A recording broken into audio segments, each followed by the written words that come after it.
We have missed Mike Schur around here. He's very busy making good content, as he always is. Unlike us. That is correct. But we did make some good content last segment.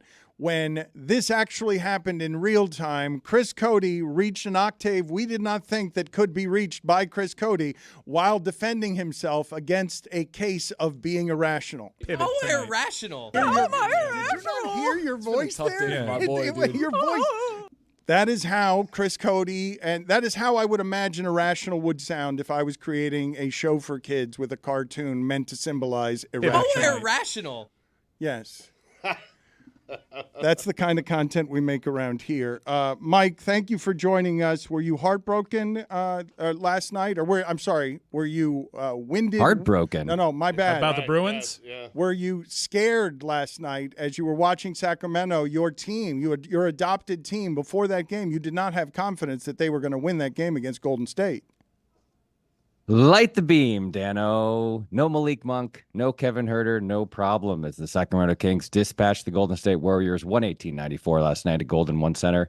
Keegan Murray led the Kings for 32 points, including a sparkling 8 of 13 from 3. De'Aaron Fox chipped in 24. Spot starter Keon Ellis provided a key offensive spark, going for 15 in 39 tough minutes, as the Kings, at least for one night, seemed to have rediscovered the high-octane offense that made them and Coach Mike Brown such a tough out last year. But the real story last night, Dan, might have been the seeming end of the Warriors dynasty. Steph Curry had 22 points. Klay Thompson was held to 0. That's right, Dan, one of the greatest shooters in NBA history. 0 of 10 from the floor. 0 of 6 from 3 in 32 minutes. Did not register a point as the Warriors crashed out of the play-in tournament. Thompson, of course, is a free agent at the end of the year. Question marks do remain about his future with the team. Speaking to reporters after the game, Curry said about Thompson and Draymond Green, and I quote, "I can never see myself not with those two guys." His confusing use of a double negative notwithstanding, the end of the Splash Brothers dynasty could be upon us. Time will tell. But what matters now, Dan, is that the Kings live to play at the Pelicans for a chance at the 8th seed in the West. That game is on Thursday night at Smoothie King Center in New Orleans. For Meadowlark Media, this is Mike Schur reporting live from Los Angeles. Dan? I felt like that was artificial intelligence. What's the bid here, funny guy? Like, what are we doing? Weird. I just reading? I felt ESPN recap. I mean, He's our king stringer.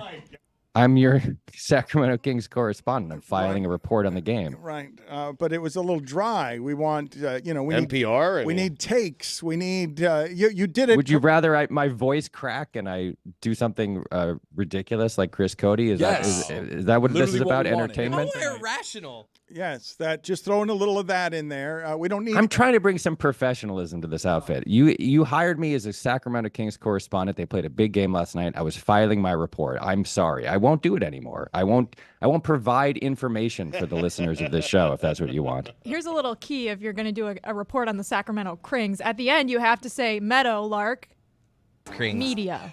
It's a long pause. That's what all the pros do. ESPN. Kings. All right.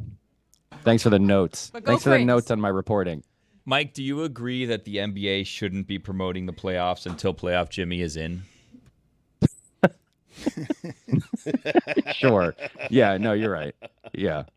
I That was said a promoting it differently. I didn't say not promote it. I said use a different slogan. Wait, you took this is your actual stance? No, my You don't think stance is that- Yes. everyone is just being crazy here and not respecting me. All I'm saying is the playoff. We're blank- crazy for saying someone that's not in the playoffs No. shouldn't be featured in the playoff Did you promo. see the playoff blank commercial with Tatum? I did. I'm saying that premise is based off playoff blank. That's playoff Jimmy. How do you have that commercial with that premise? Obviously, you can promote the NBA playoffs. How do you have that slogan used if Jimmy's not in it? They clearly asked him and he said no or something. Like Or they he wouldn't was- have done it without asking him. It didn't have any play-in people in it. I'm assuming he was in it, and since he's in the play-in, we're like, we can't have him in it because he's not in the playoffs. There, you're right. So you're there, saying you they got it. shouldn't have run that specific ad until/unless he was a part of the actual playoffs. Correct. Is that what you're saying? Thank you for just hearing what I'm saying and not just. He's saying that the goal for them to run this playoff promo. How without dare Jimmy they continue Butler. their playoffs without Jimmy? Mike Schur. I mean, I kind of see your point, but also he's like that commercial featured like a lot of guys who were bigger stars than he is in the league. So I don't know how you can. How many of those guys made it to the finals last year? Shane Gillis-Alexander is not a bigger star than Jimmy Butler. Gillis. always funny when he says that. It's not fair. Mike Schur has been trying to tell you about Shai Gilgeous-Alexander for a year and a half. A whole lot of people are about to discover him. But let's just go back to last night. Mike Schur, break this down for me. This analysis from Reggie Miller at a pretty important time for the game, as a lot of people were listening for his astute breakdown of what to do in this late game pressurized situation. One of the great clutch players of all time. There's things that you talk about on the bus as players. If he makes the first one, you're up 3. Do you try to purposely miss the second one, knowing that they don't have any timeouts? They have no timeouts. And they've got to go coast to coast, because as soon as you miss it, time is going to start as soon as it's touched. Or do you just make them both be up 4 and game over? These are things that are discussed as teams. Yeah, that was an insane moment. That was truly nuts. There are certainly moments where missing a free throw isn't the worst thing in the world for that reason. That's not one of those moments. Like, I think his brain just fritzed out, because it's like, if you hit the free throw, the game ends no matter what. I think he started off meaning to say, if you miss the first free throw, then do you miss the second? That's what I thought. But he that was maybe going on the mistake and on was. and on about it, Dan. That's bad production right there. This is Someone needs to get in his ear and tell him, Reggie, you're wrong Well, about I think this. they did at the end, and he stayed realized entrenched. that. No, So you think live on air, good producing would be, hey, you're wrong about this, Yes. as he's talking. But that's why you have Yeah, one of the, Reggie, you sound like a moron. Yes. That's why you have one of the game's greatest players in the booth, though, because he explains, like, these are things that they talk about on the bus. You don't know what it's like playing between No one those talks lines. about that on the bus. I mean, no one does. No How one. is he It being was bizarre. irrational? It was bizarre. And I think you're right. I think that he was confusing the situation and thinking, if you miss it, do you then miss the second one or something? But how he didn't correct himself, or Harlan didn't correct him, something should have happened there. My 'Cause favorite They have it no ended up timeouts. The part at the end where he's like, or do you make it in game over? in game. I thought that's where That's the the answer. producer I arrived. don't think they should end the game I here. thought the producer told him something right toward the end. Reggie, just tell them you could just make the 2 free throws and end the game. When you lay it out like that for me, Reg. Yes. Amin has given the breakdown this way of the Miami Heat on Oddball, and I want to get Mike Schur's opinion on all of this, because there was no one in the American media more right about what was going to happen in the Eastern Conference last year than Mike Schur. He got it the most right on how all of last season in the Eastern Conference was going to end. He seems cockier this year. He seems less scared this year. And here's Amin Al-Hassan, I guess, saying why he should still be scared. If anyone should be feeling really good about themselves, it should be the Miami Heat. And particularly because many of the opponents they'll see are not unfamiliar opponents, right? If they play the Sixers and they beat the Sixers, they get the 7th seed. That means they played the Knicks in the first round. They played them last year. If they lose to the Sixers, but obviously beat the whatever carcass comes out of Bulls Hawks, right? Then they play the Celtics, who they've not only played last year, they played 3 of the last 4 years. So it's like, okay. And then as you progress through it, it's like all of these are familiar foes. Ain't nobody here new or like, we've never seen anything like it before. So if you're the Miami Heat, I think confidence should be there. Having said that, hey, maybe we do this without, a whole lot of drama. Because it's like people say, like, yeah, the elevator broke down, and so I had to take the stairs 30 flights up. Like, that's great. But no one should say, from now on, I'm only taking the stairs. That doesn't make any sense. Right. The Heat are like, you know what? That was fun last year. Let's do it that way again. Where are you on this, Schur? Well, I mean, yeah, nobody's a new opponent in the East. Yes, they have no, there's no expansion teams that made the playoffs. Like, what are you talking about? Every team knows every team in the East. They've all played each other fairly recently. They play each other 4 times a year. And also, the thing that I think is a more salient point about the Heat this year, they're not quite the same team. Now, don't get me wrong. I am terrified of them. I will always be terrified of them as long as Jimmy plays for that team. But the reason that I made the prediction I made last year was because I watched the team game after game after game, and they were winning games that they had no business winning. And they were winning those games with going 40 for 40 from the line or getting 18 steals and only having 4 turnovers. They're not quite that team this year. At least they haven't been in the regular season. They weren't as good defensively, in my mind, in terms of turnovers. They weren't quite as good in those like super close games late in the game. They get the key bucket they need to get. They win by 1. Last year, they were winning by 1 or 2 or 3 points over and over and over again. They weren't quite that same team this year. So it's not that I don't fear them, because I absolutely do, but they didn't have this like weird pixie dust sprinkled over them for the entire regular season like they did last year. And I think they're in a little bit of trouble only because they almost crashed out of the play-in last year. This year, they got to go on the road and play Philly. Embiid's going to play, and they have not. The Sixers have been great when Embiid plays this year. I think the Sixers ought to win that game. They'll probably beat the Bulls or the Hawks, but I don't think the Celtics, with their new roster, fear the Heat in the way that they might have feared the Heat last year. That doesn't mean it's not going 6 or 7. It's not going to be sphincter tightening in the way that it has been in the last 3 years, but it's not quite the same level of fear that I have. It is a funny thing, year. though, to say, given that Drew Holiday is one of those new players, and last time he played Jimmy in the playoffs, we all thought he was going to quit because he talked about quitting because of what Jimmy was doing to Drew Holiday in the playoffs. Like, he publicly Playoff Jimmy. he publicly talked about, I'm not sure I want to be doing this anymore because of how Jimmy dragged me. It was uncommon honesty, and that's at the center of everything they're doing with the Celtics. Let's play the stat of the day music so that we can get from Mike Schur a refreshed stat of the day. Start of the day, start of the day. It is your start of the day. Start of the day, start of the day. It is your start of the day. Start of the day, start of the day. It is your start of the day. Start of the day, start of the day. It is your start of the day.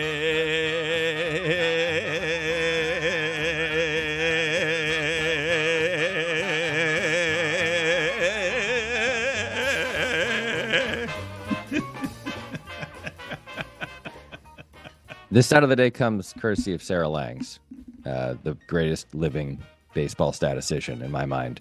Since Barry Bonds left the San Francisco Giants, the Giants have started 18 different opening day left fielders in 18 seasons.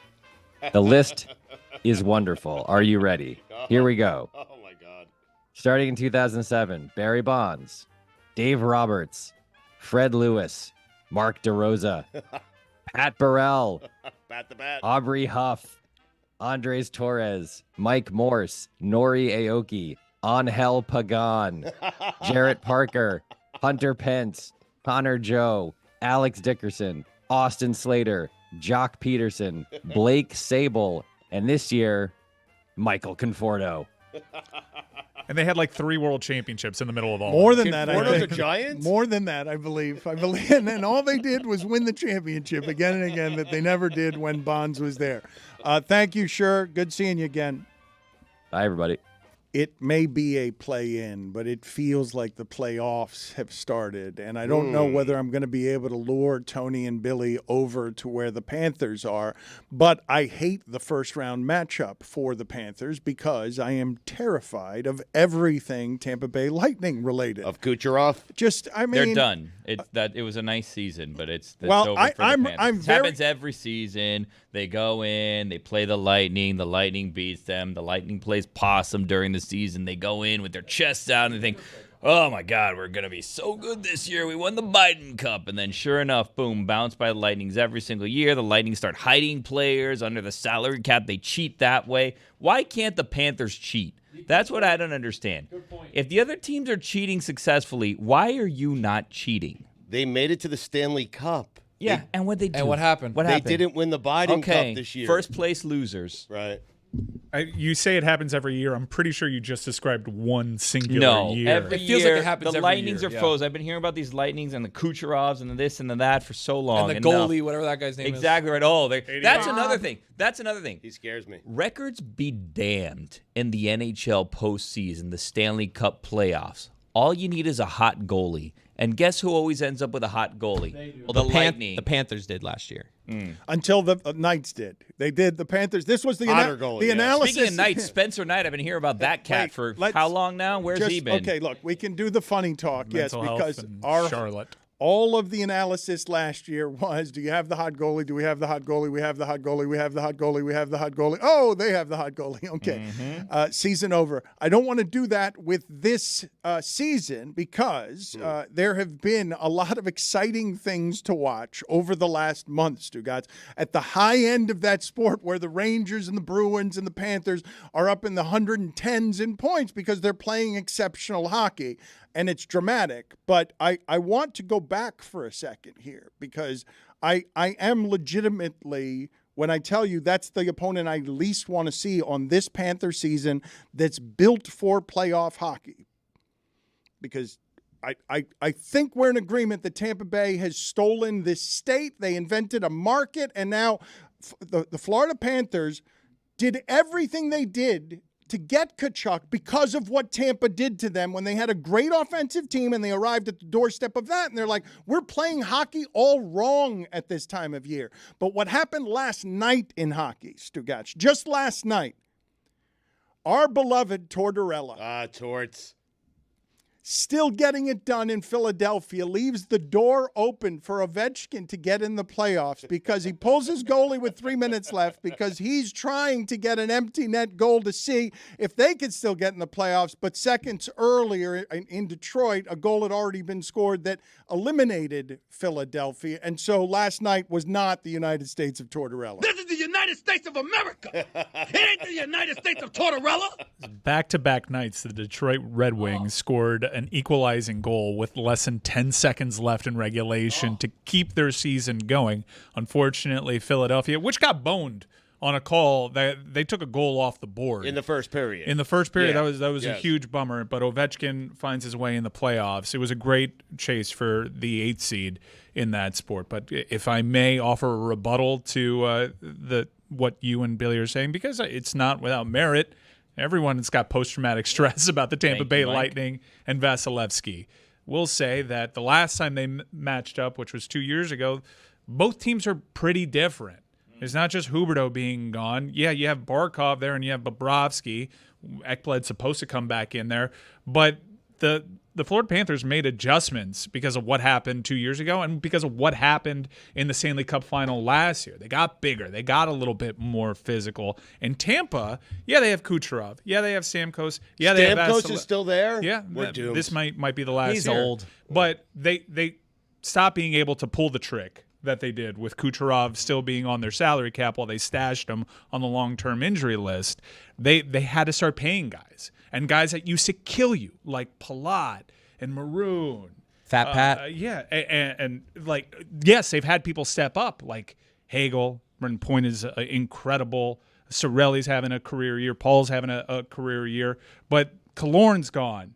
And these are guys that were making a difference, and there's a reason why they're not atop. You're not haunted by anymore. you're not haunted by just their uniforms being out 88 there, scares me. and their goalie. Their goalie is really the only one that still scares When me. the way things were shaken out last night, which is improbably, Boston loses to Washington and Ottawa to close their year. Florida claws back from down 2-0 because they were getting their asses handed to them by Toronto, to then get lit a fire underneath them by their head coach Paul Maurice, who did the thing.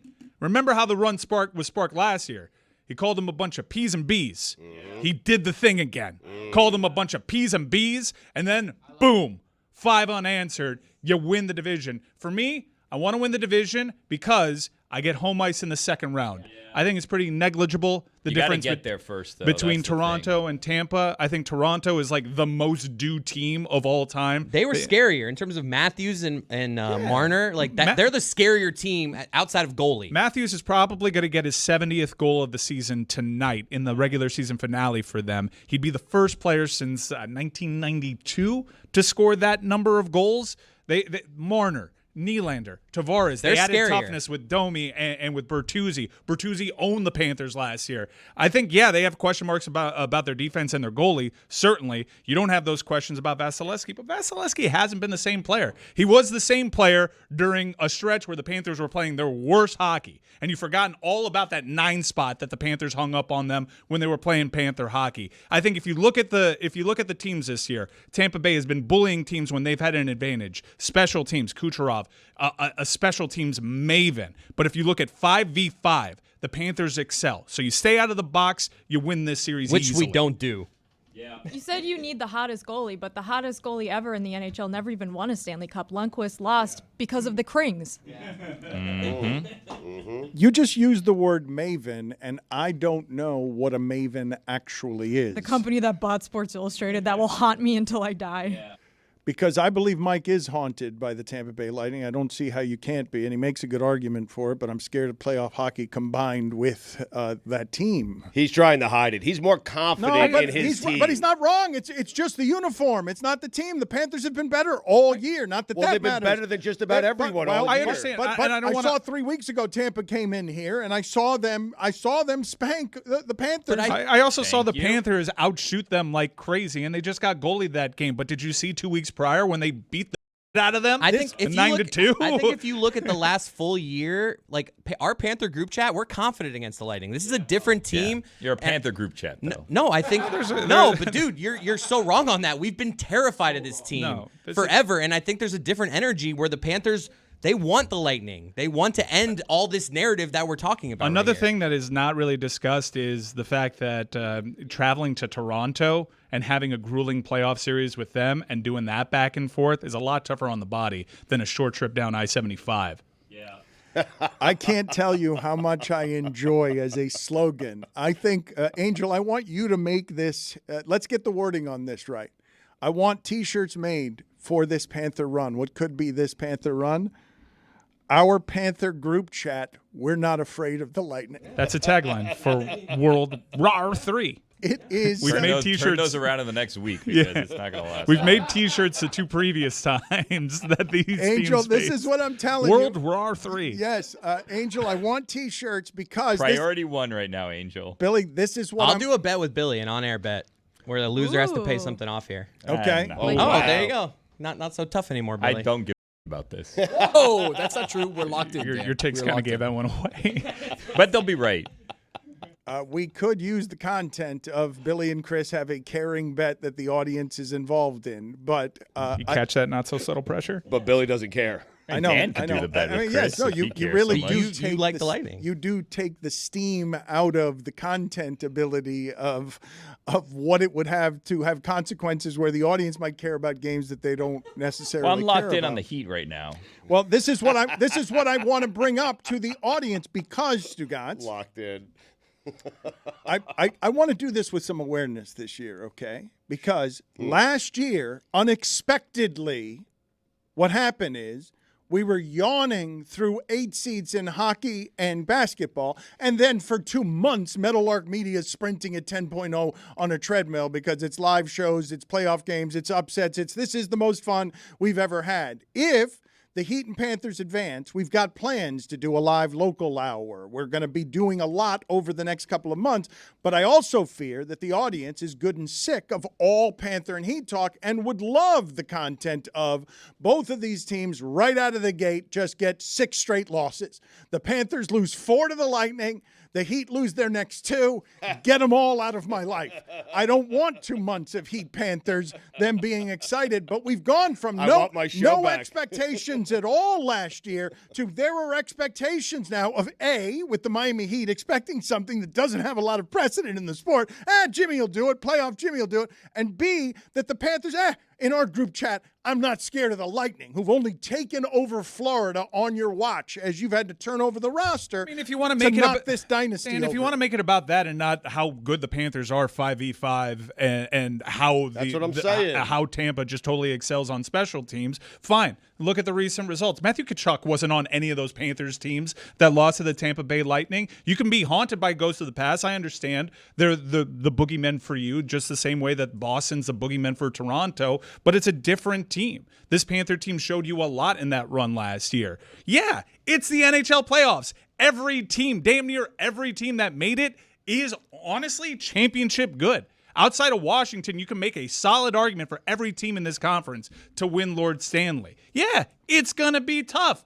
But guess what? Florida is second favorite in the conference now for a reason. It's going to be fun. They're He's not good. being irrational. what he's saying can never have been said before in this market, Stugotz. He's crazy. Dude. But this I can say, and it doesn't have a dilution, I'm informed. It doesn't have an argument on the other side. This is absolutely the most championship-ready a Florida Panthers team has ever entered the playoffs, and second place isn't particularly close. You think Jemele wants in on the Scotty Scheffler conversation? Jemele, do you have thoughts on Scotty Scheffler winning the Masters? You don't want in on that? You know what? No, it's funny, though, because me and my husband, we had an entire debate about it. Like, what would you do? I was like, okay, if it were me, the Masters is on the line. Right. You know, would you do the same thing? Would you say, hey, if it gets to a point where you're about to give birth, then would you leave the Masters? And I told him, and granted, I have a different perspective being a sports journalist, so I feel like this is cheating, but I told him that I would be fine if he just continued to play. Right. Like, I realize that it is, the birth of your child. Theoretically, you want to be there, the emotional connection and all of that. And I'm not trying to say your professional responsibilities outweigh your family responsibilities, but this is, yes, you could continue to play golf, but you don't know if you'll ever be at this point again. I mean, this sounds like something that someone with no children would say, but we can have more kids. Like, you can see more births. You know what I'm saying? I think it's one of those things, Jemele. You have to say it just to please your wife, to make her happy. Hey, if she goes into labor, I have the lead. I'm on the 18th at Augusta. I am leaving because that's more important. Family is more important. We all know he wouldn't leave. I mean, there's no way he's even. But here's the thing, though. You said something important. You said on the 18th, though. Yeah. But here's a harder decision. What if it's the beginning or your first, second hole? You don't know how it's going to turn out, because I told him, if I give you permission to do this and to stay at the Masters and it's early in the round and you lose, bro, like I'm cussing you out, because it's like, hey, yo, how you going to do all that and lose? So to me, it is more pressure if something had happened at the beginning of the round, right, and you make the decision to stay and then you don't win, and you're going to have to hear about that for the rest of our marriage.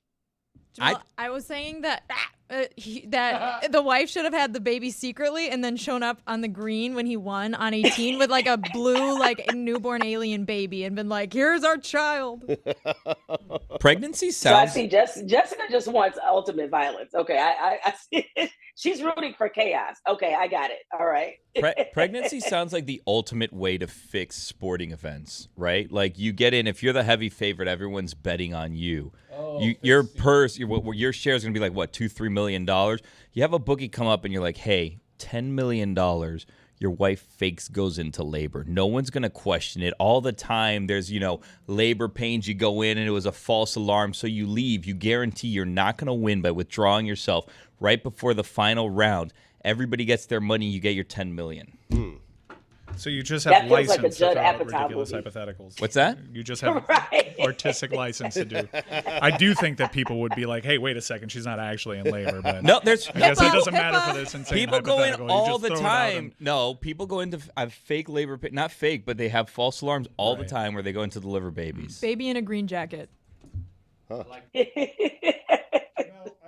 Jemele, I have a number of different things I want to tackle with you. Follow-ups? I cannot. No, I don't want to continue this conversation. Stugotz has been trying to get that conversation off good the ground conversation. since last week. It's what stirred that WFAN stuff, an old-timey sports radio conversation. Oh, I love 'em. Would you leave the Masters if you were about to win?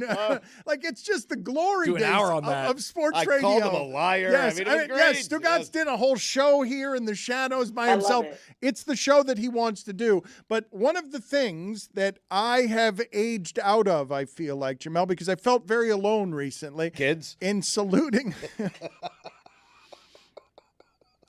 No, Stugotz. I can still have kids. I'm sorry. Yes. Not worth it, though. Yes, I've Trust been me. having I mean, my sperm collected recently to check on Really? such a thing. Wow. Yes, in order to, Wow. I apologize. Well, no, That you was don't weird. apologize. You Yeah, did right. that To get off. aggressively and on Yeah. purpose. There's no like what you did was just.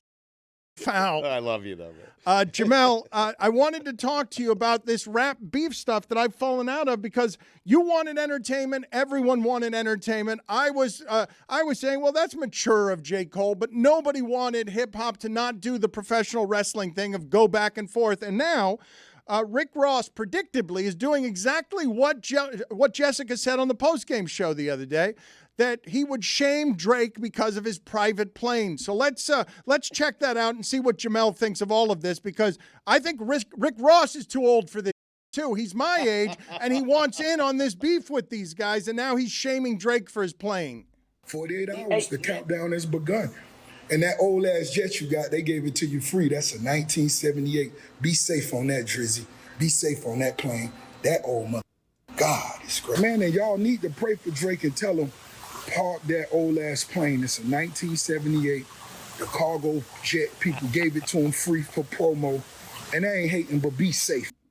If something was to happen to you and I couldn't tell you this, be safe. And anybody getting on it, be safe, man. Wear your seat belts and make sure the oxygen thing's in there, because it's just for luggage. Jemele, it's just they're just gossiping about each other now.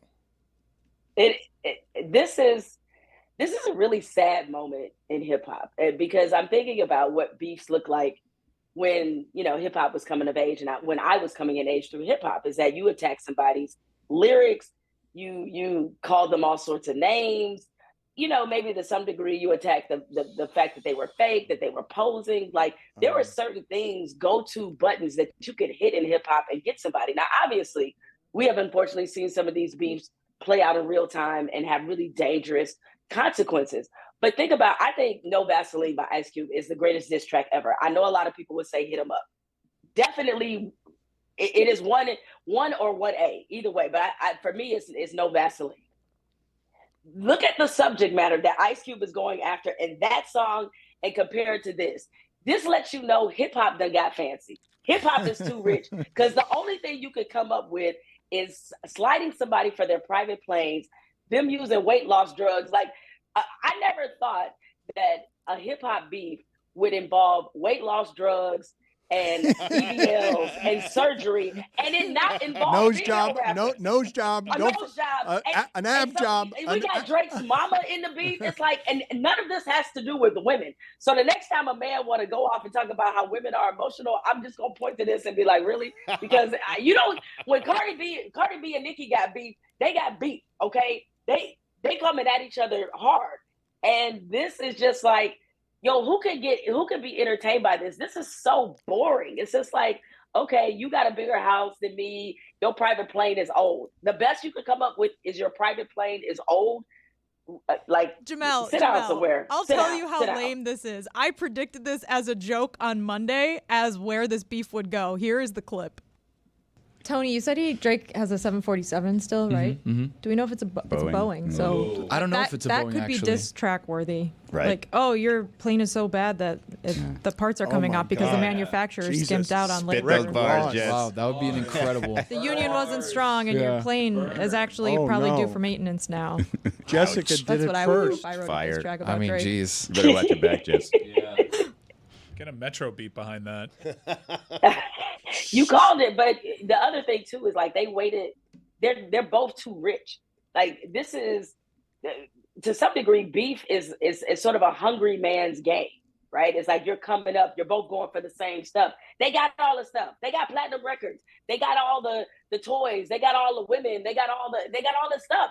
And so it's like, what are you really gonna say to humble somebody else who has all this money? There's like nothing you can say. Like, I dare you to write another #1 hit. Like, what are you gonna say to them? So I don't know. I'm really disappointed, and unfortunately, it just reminds me, one, that I'm old as well. So like you, Dan, I didn't even know where this came from, how it started. Why? I mean, I got more intel as it went on, but it just seemed very. They couldn't even stage it in a way that was entertaining. You say it's a hungry man's game, but it's harder to be hungry when you're on Ozempic. It is funny Well, what this is fair. what This Jemele is is fair. saying there about to go from no Vaseline to she didn't even mention nose job and ab job. Like she wasn't even Right. it's like talking accusations of a $40,000 ab job are amazing. Like claiming that someone is 25% body fat but just has the Ricardo Montalban prosthesis surgically placed in their stomach is an amazing claim. But to go from no Vaseline to that. It's crazy, Jemele. Well, you know what, Dan, I never use this word within the context in which conservatives do, but this is some woke bull. I'm not gonna lie, like this really is. Like this is what this is right here, because then you have Drake claiming Rick Ross is racist. What are we talking about here? And he's brought his mother into this beef. I'm like, oh my God, just why? LL Cool J, who destroyed cannabis, is rolling in his grave. Like what?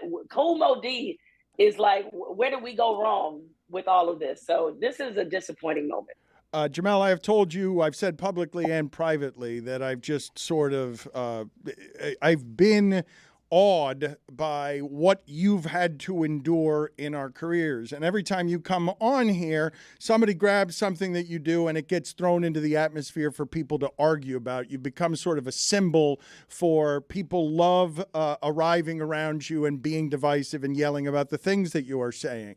I wanted your take on what the last 7 days of women's basketball has been as both a celebration of a moment arriving that has to be just so earned and emotional and heartfelt to see this last week happen in this sport, and then to also notice, yes, for years, the best of our players have had to play overseas and risk, in the case of Brittany Griner, ending up in a most unspeakable of circumstances because America didn't pay them correctly, because the WNBA has been something that's been hard to run as a business. So take me through the history of where the NBA has helped here, has been a good servant, and where we arrived historically last week, because you've seen all of it, and I would imagine that no matter how cynical you have arrived in the business of sports and being an old head, there had to be so much moving shit in the last week for you of it feeling like a rival for women's sports.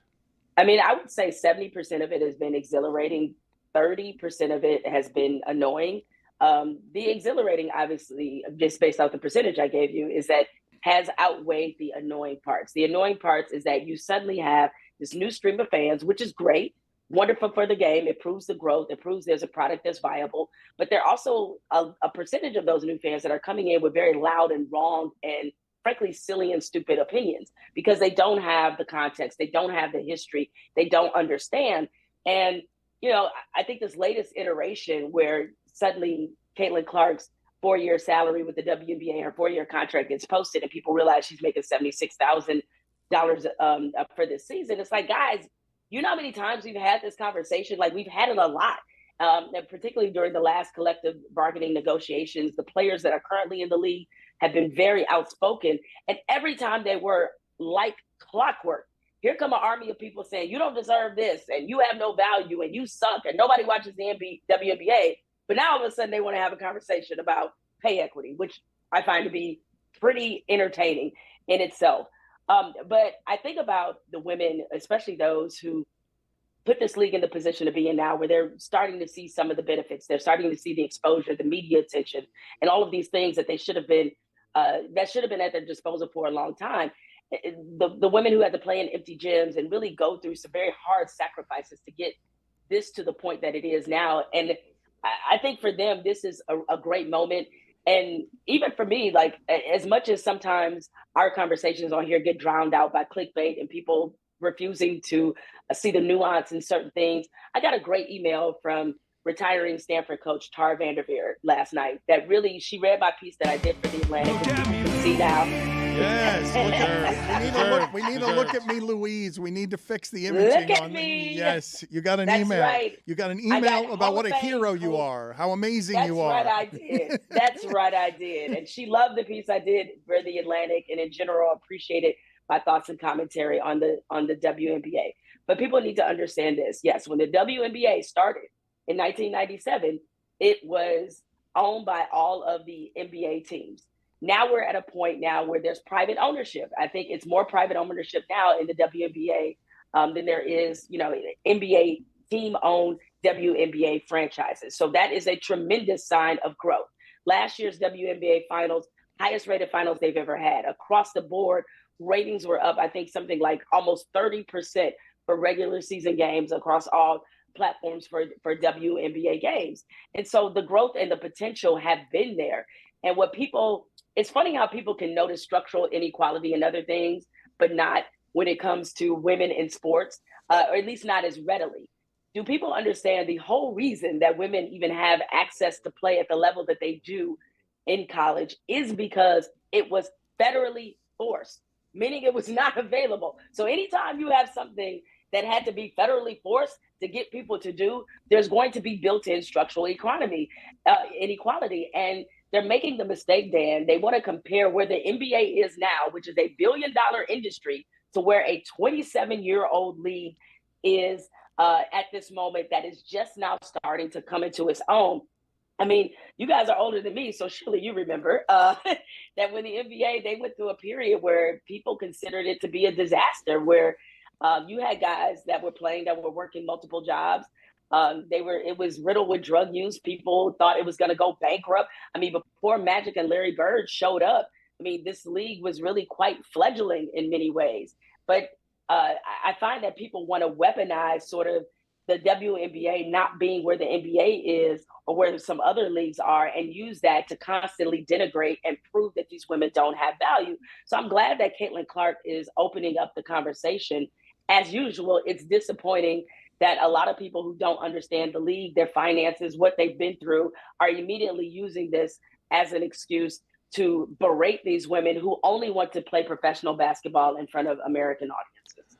Jemele, good seeing you again. It is at least funny to see that what cannot be said anymore is the joke that's been made too long. Nobody cares. Nobody wants to hear about women's basketball. Like, that joke dies a painful death at the end here, Stugotz. Is it painful? Well, but that joke has been made, man. For a quarter Stu doesn't hurt. for a quarter century to hear that joke, like right. that every time, nobody stop talking about women's basketball. Nobody cares. Like, that is irrefutably wrong now. Like, that one has to go away, but it's still being made. Right. Well, and then let me just add this, Dan, before I get out of here, is all the same people who are outraged by this. The best way you can channel your outrage is that you can buy the WNBA season ticket package. That's, if you have a WNBA team that's near near where you live, you can, watch, pay for the cable package, pay for the league pass at WNBA games. You can buy merchandise.